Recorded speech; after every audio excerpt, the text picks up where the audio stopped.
اکثر دھوکہ ہے، مل جانا ولی دا ہے، سب کو بڑا کمال ہے۔ آقا علیہ السلام کو غلامو اللہ اپنے ولی کو پاور عطا کرتا ہے، ولی کو جدو بھی کوئی جو چیز منگتا ہے اللہ تبارک و تعالیٰ کا ولی عطا فرماتا ہے، اور نبی دی سنت کے مطابق عطا فرماتا ہے، نبی دی سنت کو ہٹ کے نہیں۔ جس طریقے نبی دی بارگاہ وچوں جا کے منگنا ٹھیک ہے، درست ہے، اے پہلے یاد رکھ لو کہ نبی دی بارگاہ وچوں منگنا ایک ہی ہے جس طریقے رب سے بارگاہ وچوں منگا ہوگا،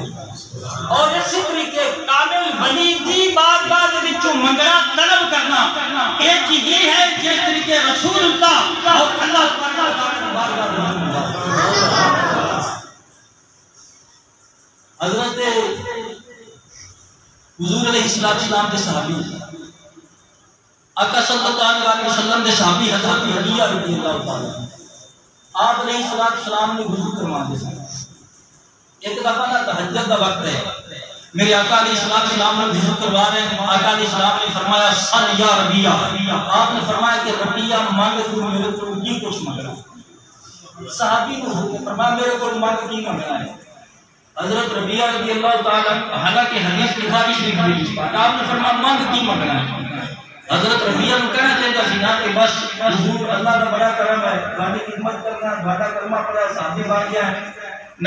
جدو منگنا ہویا جدو ضرورت ہوگی کہ بس اللہ تعالیٰ کو مانگ لواں گا نہیں۔ حضرت ربیہ نے اے نہیں عرض کیا، میرے آقا نے فرمایا کہ ربیہ مانگ کی کچھ منگنا ہے۔ حضرت ربیہ رضی اللہ تعالیٰ عنہ دے منگن کو قربان جائیے، بس گل یہ ہے کہ سانو اللہ رسول دی بارگاہ وچوں تے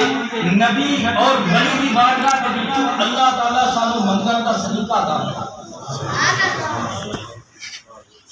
عرض کی کہ حضور مرا فیقاتو کا فی الجنہ، حضور جنت میں میں تھوڑی نا ہم سہبی دینی مائیت سنگت جنت نہیں توجہ کرنا، اے نہیں عرض کیتا کہ حضور میں تو جنت دے دیو نہیں، کیونکہ صحابی دا ایمان ہے کہ جنت انہوں ہی مل گئی سی جدو محبوب علیہ السلام کے چہرے کی ایمان کی حالت میں گزار دی۔ حضور صرف جنت نہیں، جنت میں جو دوڑی سنگت مائیت بلکہ ایک کہو حضرت ربیہ نے عرض کیتا حضور میں یہ چاہنا کہ جتھے جنت میں تہاڈا بڑا خوبصورت محل ہوگا نا اتھے سامنے غریب دا بھی کلی ہونی چاہیے، غریب دا بھی ایک جھونپڑا ہونا چاہیے۔ حضور بس میں یہ چاہنا کلی والیا تہاڈے محل کے سامنے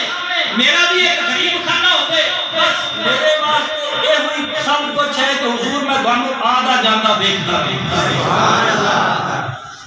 حضور میرے آقا علیہ السلام نے فرمایا کہ ربیہ اس کے علاوہ اور بھی کچھ مانگ لے۔ حضرت ربیہ نے عرض کی کہ حضور بس دواڈی میت دواڈی سنگت، تو حضور علیہ السلام کے غلاموں پہلے نمبر کے یاد رکھو کہ نبی کریم علیہ السلام جنت دے سکتے ہیں، تاہی حضرت ربیہ نے حضور علیہ السلام نے کوئی جنت طلب کی تھی، میرے آقا نے فرمایا جنت بھی لے تو سنگت بھی لے میت بھی لے۔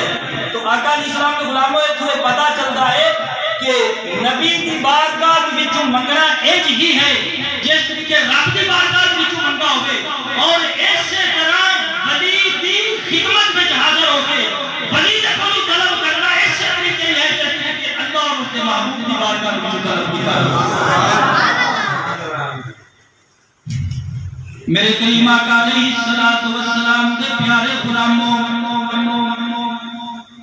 اعلیٰ حضرت عظیم البرکت رحمت اللہ تعالیٰ نے آپ نے اس حدیث کا ترجمہ بڑے سونے انداز دلال فرمایا۔ آپ فرماتے نے جدو حضرت ربیہ نے سرکار دی خدمت وچوں طلب کیتا منگا،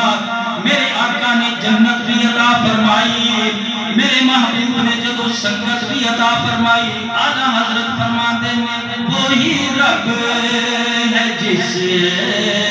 نے تجھ کو ہمتن کرم بنایا، وہی رب ہے جس نے تجھ کو ہمتن کرم بنایا، ہمیں بھیک مانگنے کو تیرا یاشتہ بتایا، ہمیں بھیک مانگنے کو